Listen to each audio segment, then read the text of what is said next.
What is the degree measure of the acute angle formed by the lines with slopes 2 and 1 over 3? Let us draw a graph, and let's see what we find.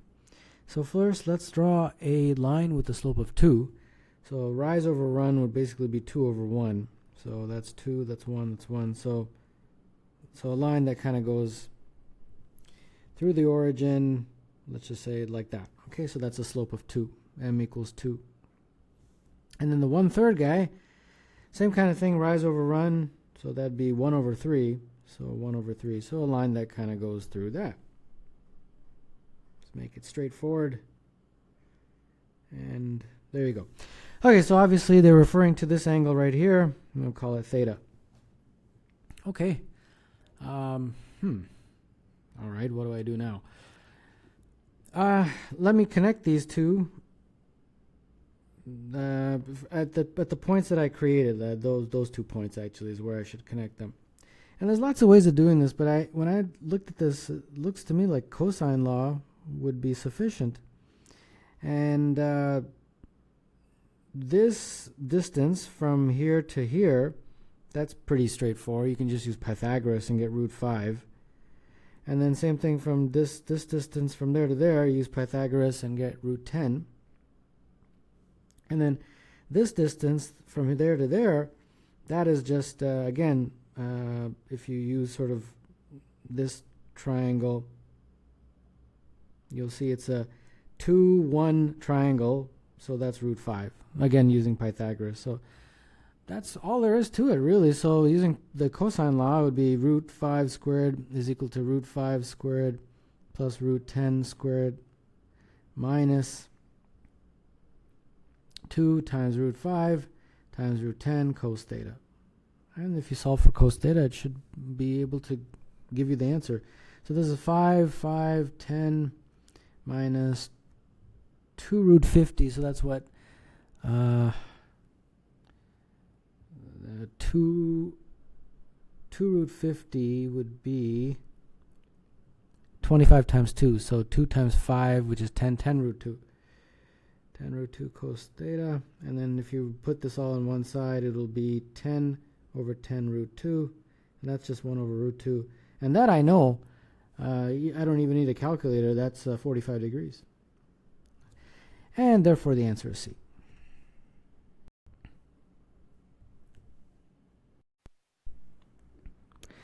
What is the value of?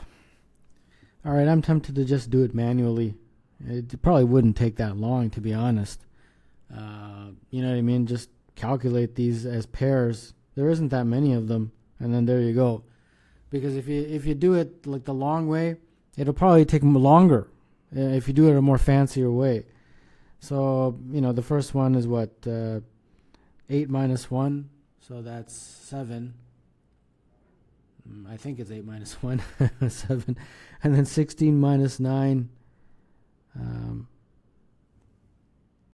Oh, these are triples. For some reason, I started to think of squares. This is a little bit more complicated than I originally thought.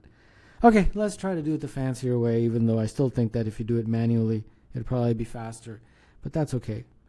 So they're all a difference of cubes, right? And a difference of cube is basically a minus b times a squared plus ab plus b squared.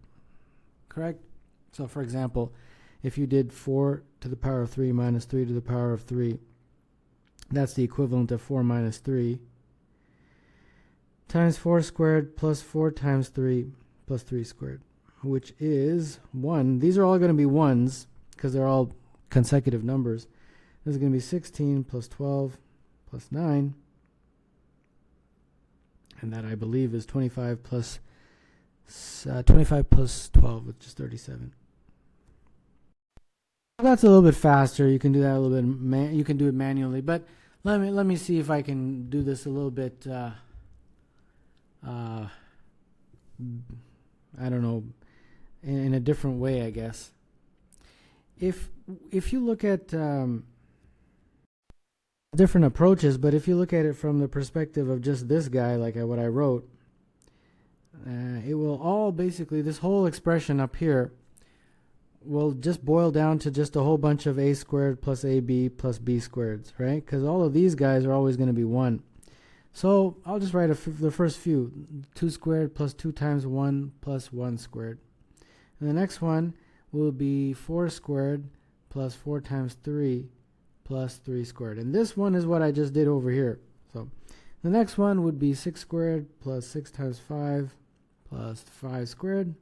And then you kind of just keep going, 8 squared plus 8 times 7 squared. And then dot, dot, dot, all the way until you get to 18 squared, the last one, plus 8 times 17 plus 17 squared. So one thing you'll notice, hopefully, is that it's the sum of consecutive squares, all the way until 18 squared. So you get 1 squared plus 2 squared, all the way until 18 squared. And then the middle guys, there is some sort of a pattern, 1 times 2, then 3 times 4, then 5 times 6. And those you can do manually. 2 plus 12 plus 30 plus 56 plus the next one would be 90 plus 132 plus 182 plus 240, and then the last one is 306, the last one being 18 times 17. And then this one, the good news is, there's that formula. Some of you may know it. Let's just write it up here. Those of you who don't know, 1 squared plus 2 squared all the way till n squared is, let's see if I remember, it's n times n plus 1 times 2n plus 1 all over 6. So this would become 18 times 18 plus 1 times 2 times 18 plus 1 all over 6. And then these guys, you can just sort of manually add them all up. And when you do, it's 1050. And then this one, when you calculate it, is 2109. And then plus 1050. And that final product is 3159. So 3159 is the answer, and that would be D.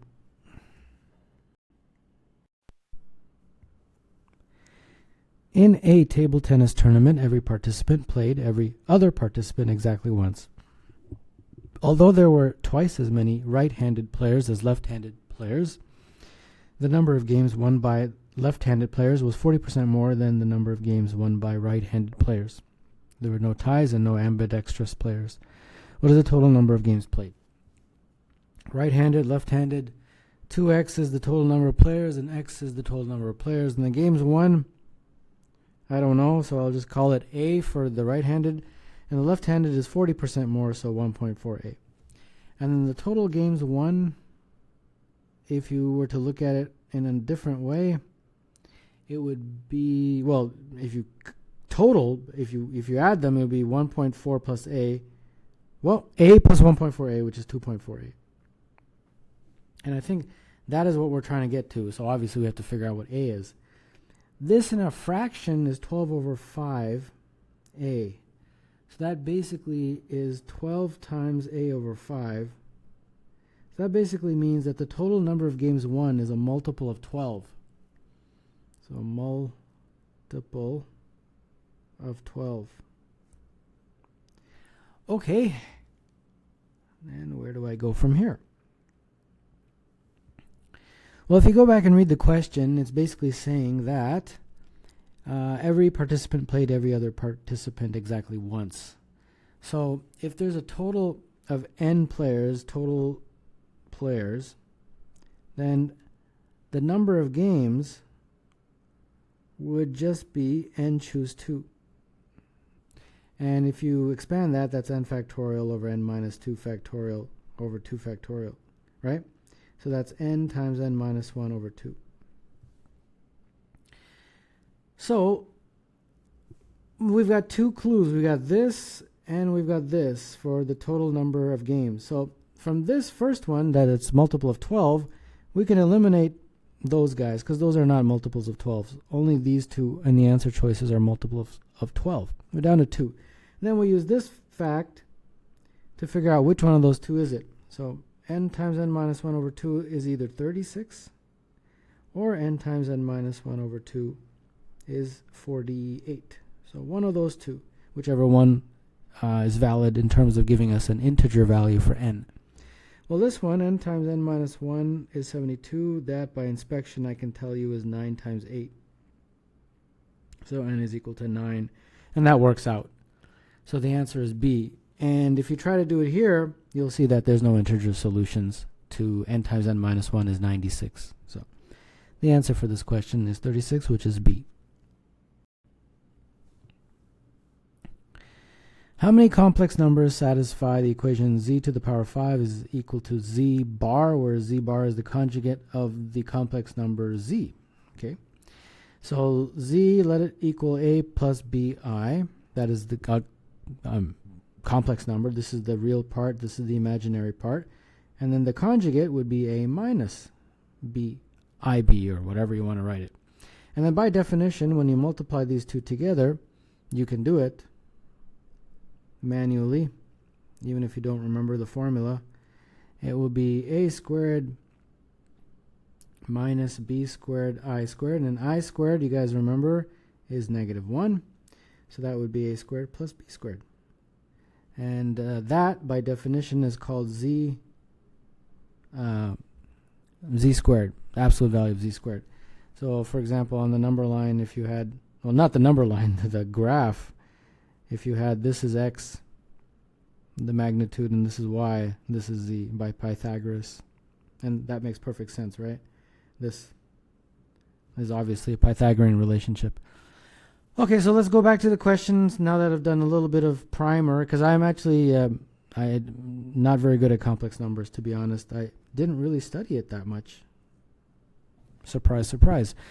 Okay, so go back to the original question. Z5 is equal to Z conjugate. So let's see here.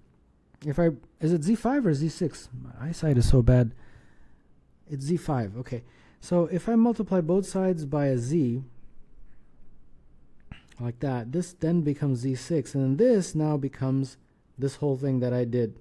And so I did that on purpose because I wanted it to look like that. Well, hold on here. Let me see if I did this right.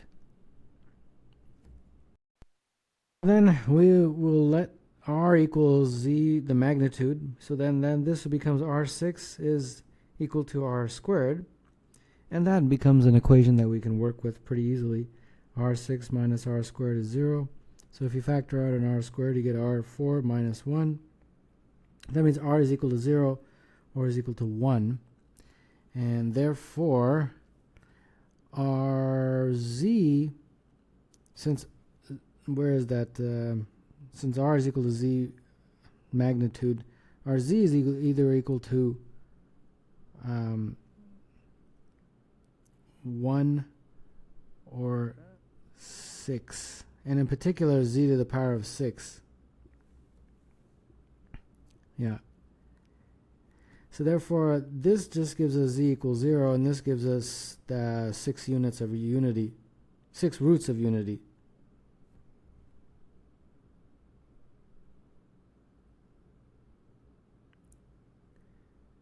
So there's 6 roots here, 1 root here, so the total is 7. And therefore 7 would be E.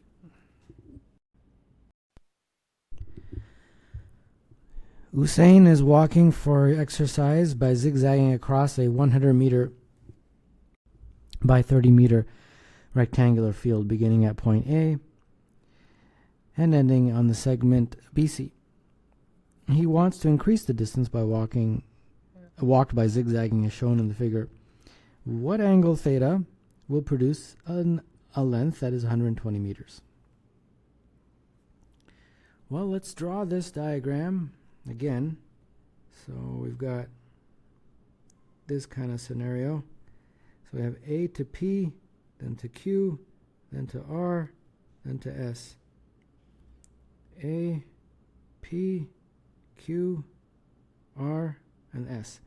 Okay, so what we can do to make this easy is just open it up. If this is sort of a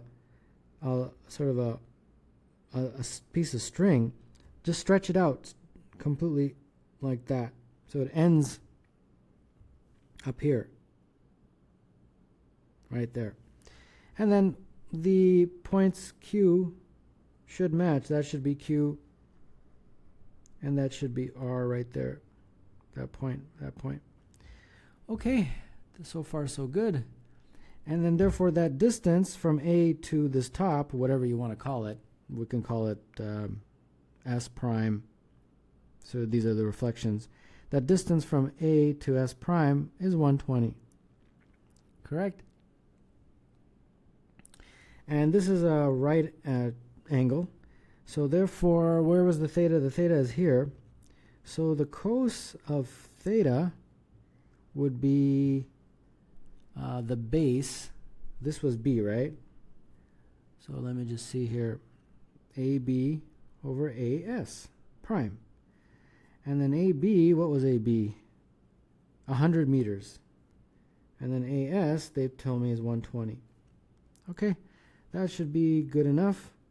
So cos theta is 5 over 6, and then theta would be the cos -1 of 5 over 6. And they're actually using the notation arc cos. And that's an American notation. And that would be, what would that be in terms of answer? 5 over 6, right? This one, A.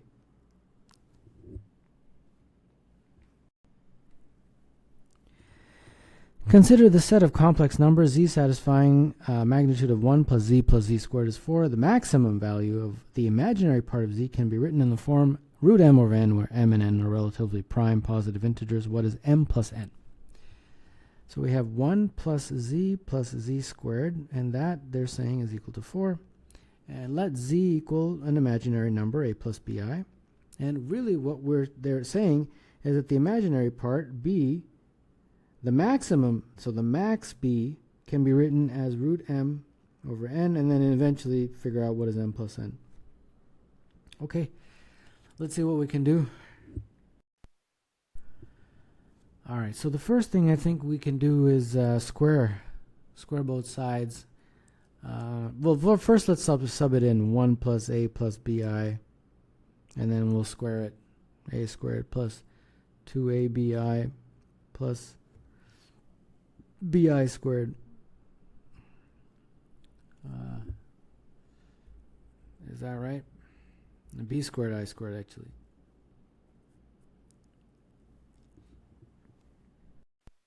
And that's equal to 4. And then use the property that if you take the magnitude, square it, it becomes a squared plus b squared.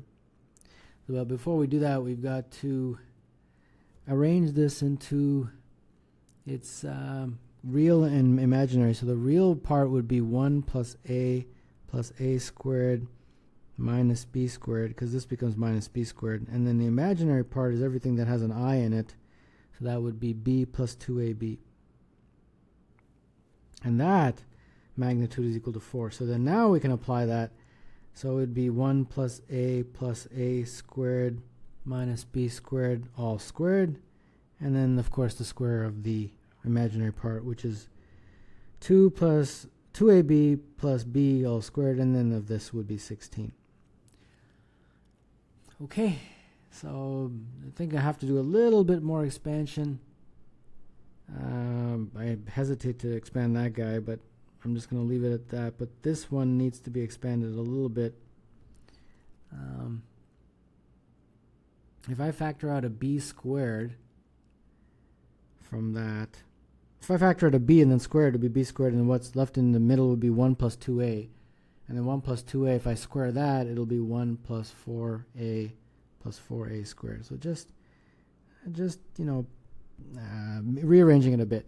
Now I'm going to make some substitutions. I'm going to let p equal b squared, and I'm going to let q equal 1 plus a squared to make it our calculations a little bit simpler. So this will be q minus p squared, and then this one will be p times 4q minus 3, and that's 16. Okay, so then now expand this whole thing, collect like terms. P squared minus 2pq plus q squared plus 4pq minus 3p is equal to 16, and then arrange it in a way to make it look like a quadratic. P plus q squared minus 16 is 0. Okay, now we have to figure this out. So this is a quadratic, right? So we can do the whole minus b plus or minus the square root of b squared minus 4ac, this whole thing over 2 times 1, this whole thing. And then you will have to crunch out those numbers, and when you do, you get minus 2q plus 3 plus or minus, it'll be minus 12q plus 73 all over 2. Okay, so, and let's recall that b squared is equal to p. Now we are trying to maximize p, and you do that by minimizing q, right? Because q kind of adds negatives to this p. So if you make q as small as possible, you will make p as big as possible. So what is the minimum value of q? Well, recall what was q. Q was this guy. So let's write that down again. Q was 1 plus a squared. Now to get the minimum value of q, you've got to do the completing the square. Complete the square. And you guys know how to do that, right? So let's say q is equal to a squared plus a plus 1. So you take this coefficient, which is 1, take half of it, and square it. So the coefficient was 1, take half of it, and then square it. And then you have to add that, and then subtract it. And then these three will then factor out very nicely. So if you graph this, it's kind of like, if this is a and this is q, when a is negative a half, so let's just say here, you get the minimum value of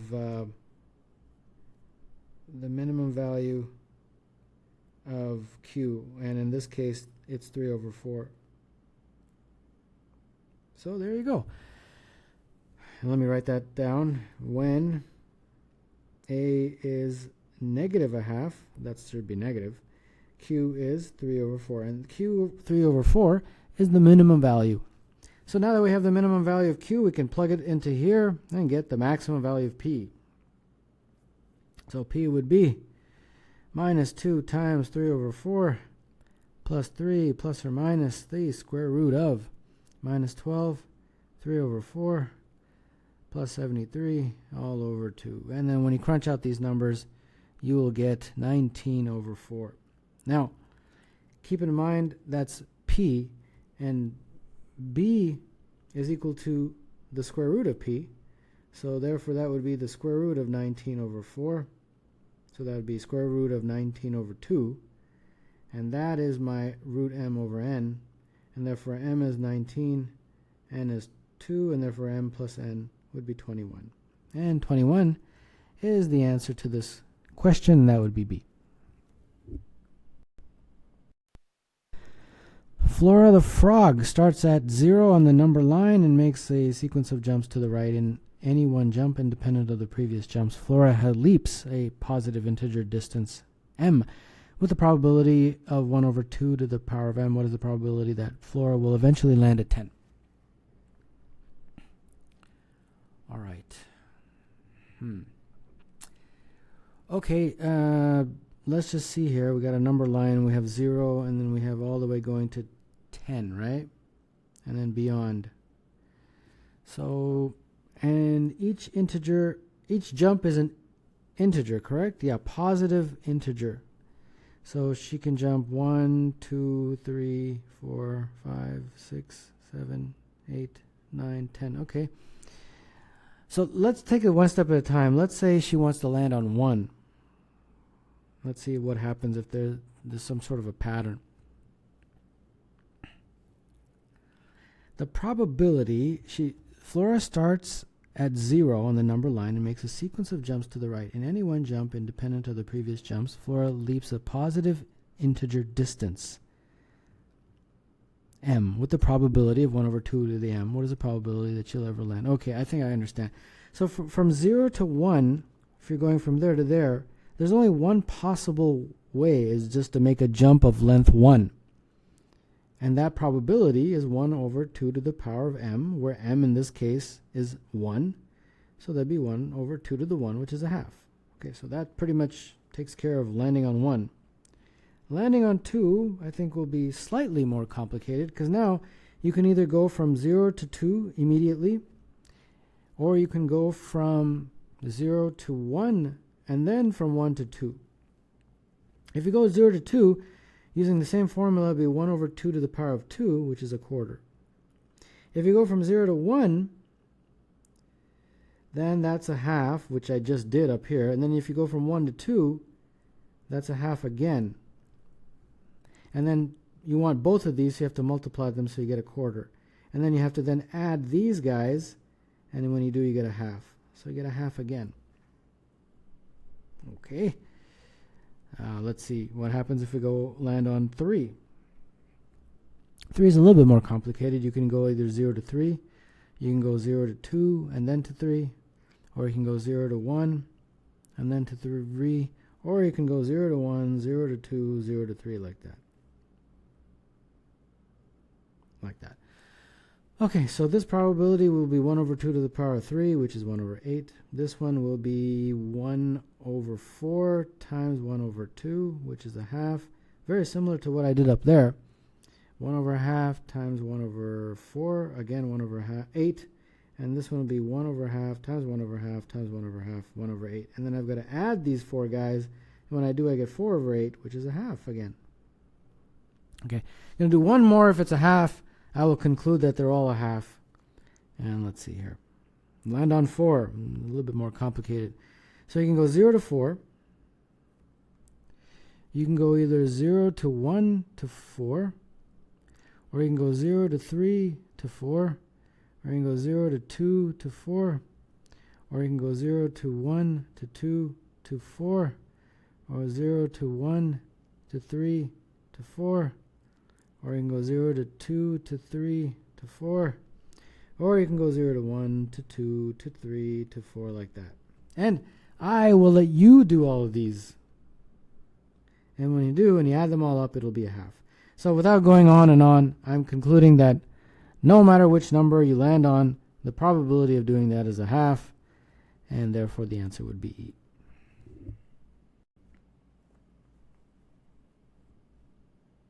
Between their centers is a half. Circle C3 is the largest internally tangent to both C1 and C2. Circle C4 is internally tangent to C1 and C2 and externally tangent to C3. What is the radius C4?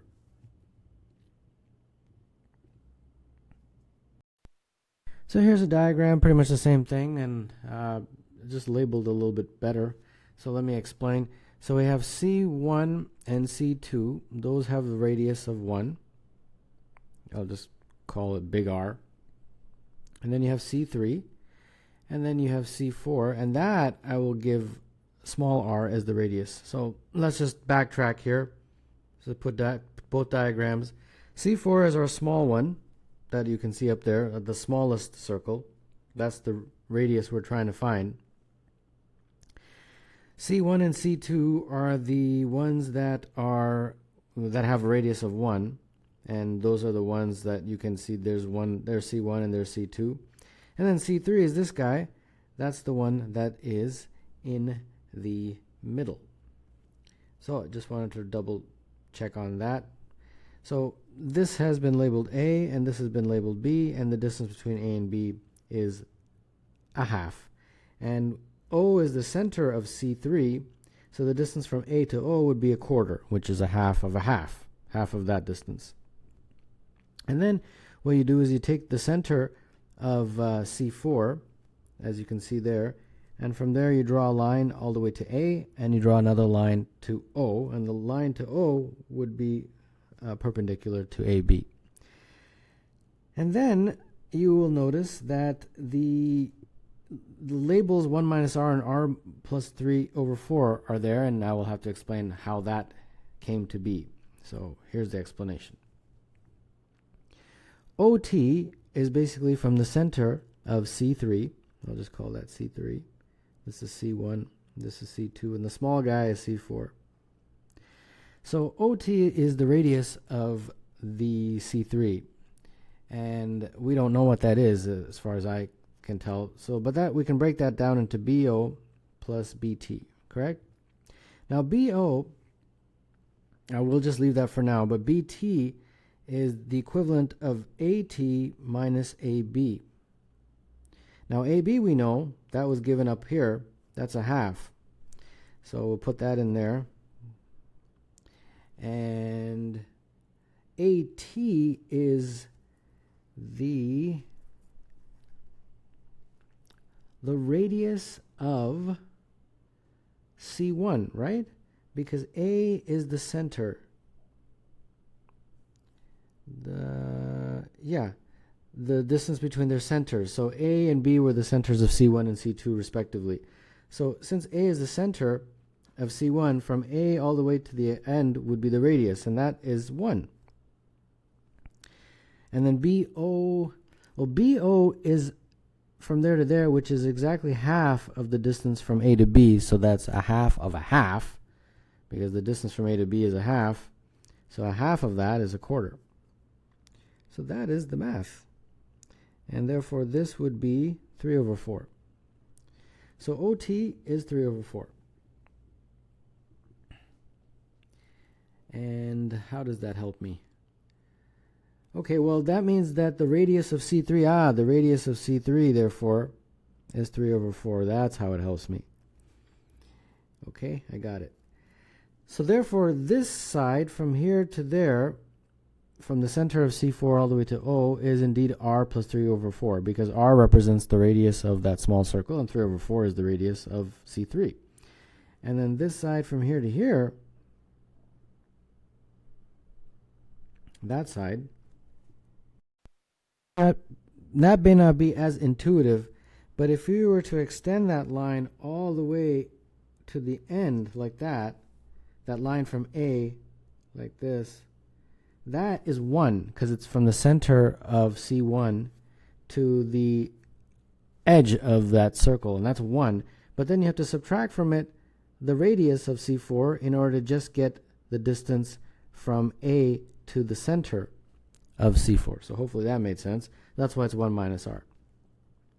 And therefore you have a Pythagorean relationship that 1 minus R squared is equal to 1/4 squared plus R plus 3 over 4 squared. And if you were to write that in letters, you could just write it, but I just wrote it in terms of the numbers and the letter R. So solving for this, I'm sure you could do it, and when you do, you'll get 3 over 28 for R, and therefore the answer will be D.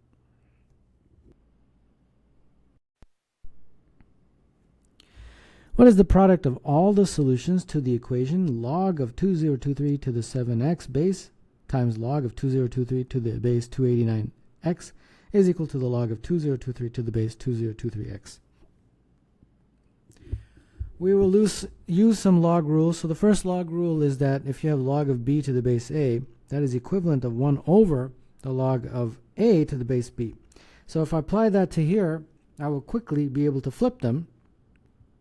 And when I do, I will get the log of 7x to the base 2023 times the log of 289x to the base 2023. And that equals the log of 2023 to the base 2023. So we have all the bases the same by using that log rule, which is very, very helpful. Okay, so now we move on, and we're going to use another log rule, which I'm sure you're very familiar with, which is the log of AB is equal to the log of A plus the log of B, provided that the bases are the same. So we can use that. So this will be the log of 2023 of 7, the log of 7 to the base 2023, plus the log of x to the 2023. And then that's going to be multiplied by the log of 289x to the 2023 plus, oops, not x because I don't want the x there, just 289, 2023, plus the log of x to the 2023. That's what I wanted to write. And then, of course, on the other side, I believe I missed some x here. Yeah, there's an x here that I... Hold on, let me think about this for a second. No, I missed the x up here. Sorry about that. Should have wrote that in. Yeah, because the print is so small and my eyesight is terrible. Okay, so then that makes it 2023. 2023 as the base, plus the log of x to the base 2023. Okay, so now we're going to make a substitution. Let the log of x to the base 2023 just equal something like a. That would make it a little bit less messy, I guess. Okay, so now let's carefully sub these in. I don't think there's much I can do with this guy, the 7 to the base 2023. So I'll leave that in for now. But then this becomes a. And then this one, again, that's actually a number, so that's good. That's going to be some sort of a number, and then that becomes a. And then this is 1, and that's a, because this is by definition equal to 1. Okay, so that's really good. And let me just see here. What do I do now? Oh, I got to expand it all out. I got to expand it all out and collect like terms. So a squared plus the log of 7 to the base 2023 plus the log of 289 to the 2023 all to the a plus the log of 7 to the base 2023 times the log of 289 to the base 2023 is equal to 1 plus a. Okay.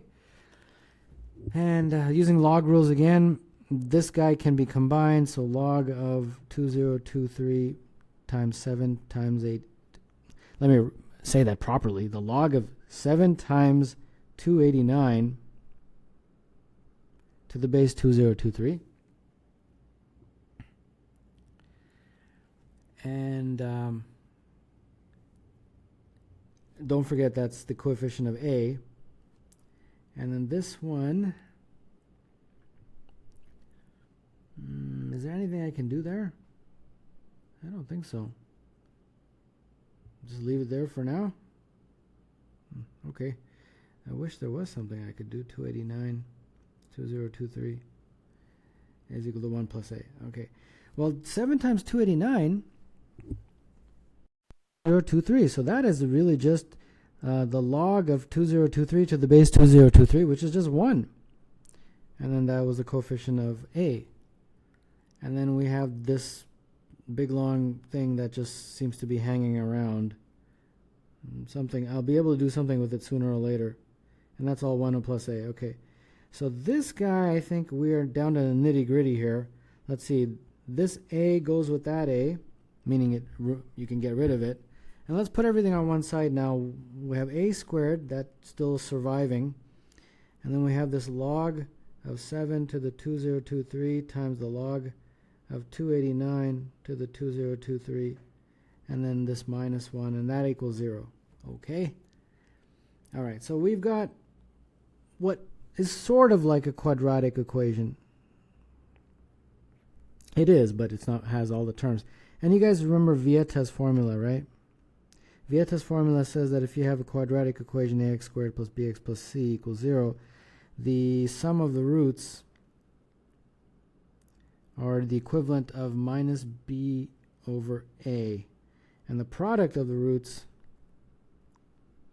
are equivalent to c over a. So, using Vieta's, we can deduce that the sum of the roots, which I'll call the two roots a1 and a2, and it's a quadratic, so there's two roots. That's going to be minus b over a applied to that quadratic, but there is no coefficient of x. See, there's no a. There's an a squared, but there's no a after that. There's just a squared and then this part, which would be representative of the c. So the b in this question is actually 0. So it's 0 over 1, which is 0. So the two roots are adding up to 0, and recall that we had made a substitution, and that substitution was that the log of x to the base 2023 was actually our a. So therefore that is actually the equivalent of the log of a1, or sorry, x1 to the 2023 plus the log of x2 to the 2023, and that is equal to 0. So using log rules, we can combine them. X1 times x2 to the 2023 is equal to 0, and therefore 2023 to the power of 0 is x1 times x2, and therefore x1 times x2 is equal to 1. And that is the product of the roots, and that is exactly what they're asking for. So after that whole big long song and dance, we finally got to see. Rows 1, 2, 3, 4, 5 of a triangular array of integers are shown below. Each row after the first row is formed by placing 1 at each end of a row, and each interior entry is 1 greater than the sum of the two numbers diagonally above it in the previous row. What is the units digit of the sum of the 2023 numbers in the 2023 row? All right, so let's draw. Well, they already have given me a few rows. I want to draw a few more to see if I can get some sort of an understanding of any kind of a pattern. Hopefully I can, but I don't know if I will. But let me just see. So I got 1, 9, 19, 19. I'm just following the rules to figure out these rows.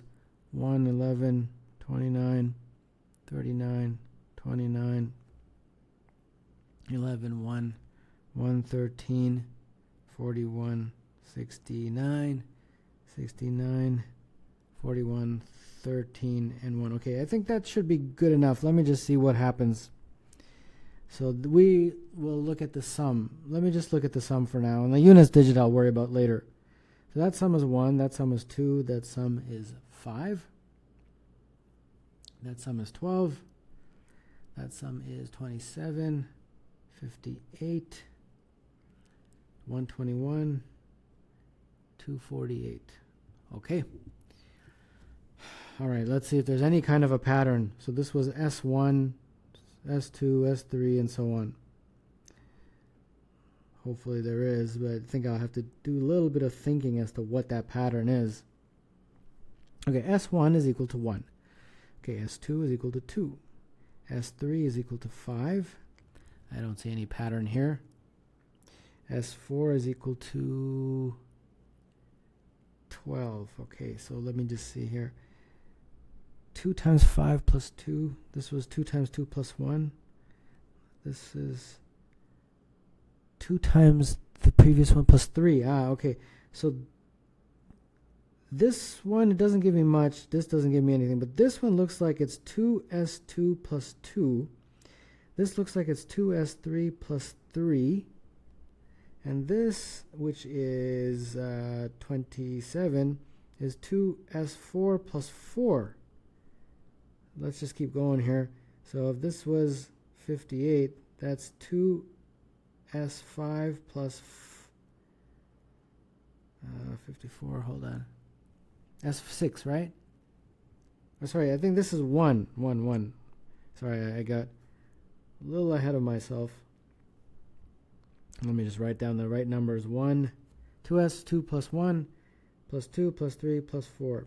And then S7, which is 121, will be 2s6 plus 5. 2s6 plus 5. And then lastly, S8, well, according to my numbers, 248, is 2s7 plus 6. Okay, so that's a fairly good pattern. And I have to write that now. So in general terms, Sn would be 2 times Sn minus 1 plus n minus 2. Okay, great. So now where do I go from here? And let me remind myself what I'm trying to figure out. The units digit of the sum of the 2023 numbers in the... So eventually what they're saying is that you're going to get down to the 2023rd row, and it's going to have a whole bunch of numbers, and they want you to figure out that sum, and in particular look at the units digit, the last digit. Okay, so I think since I have this recursive formula, I could probably get there, but boy, would it take a long time to do it manually. 2023, that's a lot. If it was like S25, then I could probably, use the recursive, but 2023 is very long. I don't know if I want to do it manually. So let's see, what is another approach here? Well, generally speaking, if you have t to the n, and if that equals Sn plus n, this, if we work with that, that might create some magic for us. So for example, t to the n, Sn is this guy, so it's 2Sn minus 1 plus n minus 2, and then don't forget that n. And then if we combine this, this will be 2Sn minus 1 plus 2n minus 2. If we factor out a 2, we'll get Sn minus 1 plus n minus 1. And that looks to me like it's 2 times t n minus 1. Since t and the definition is Sn plus n, this guy is Tn minus 1. So let's make a table here. If T1 was 2, T2 would be 2 times the previous, so it would be 2 times 2, which is 4. T3 would be 3 times the, T3 would be 2 times the previous, so 8. T4 would be 2 times the previous, basically just using this formula, 16 and so on. So generally speaking, Tn looks like it's 2 to the power of n. Okay, that's very important, very helpful. So now, let's go back to this guy right here, and let's see what we get with that. Okay, so let's see what we get. So going back to this one, that Tn is equal to Sn plus n, if we put the n on the other side, Sn, and then Tn minus n. Sn, of course, the definition, well, we'll leave it for Sn for now, but Tn we know is this guy, so it's 2 to the power of n minus n. And we wanted to find S2023, correct? So, that means that S2023 looks to me like 2 to the power of 2023 minus 2023. Okay, great. And then you guys know how to figure out the units digit of different powers of 2, right? You can just extrapolate. There's a pattern. So for example, the units digit here is 2, 4, 8, 6, 2, 4, 8, 6. So as you can see, it just repeats 2, 4, 6, 8. 2, 4, 8, 6. So if the exponent is a multiple of 4, then that tells me that the units digit will be 6. So is 2023, well, let's see here, 2022 is a multiple of 4. So therefore 2021 would be going back through the chart 2022, the units digit would be 4, and then 2 to the power of 2023 would be the next guy, which is 8. Yeah. So the units digit, if you just look at the units digit, this would be 8. The units digit of that is 3. So then 8 minus 3 is 5. So 5 would be the units digit of the sum of all the numbers in row 2023. So therefore, that would be C.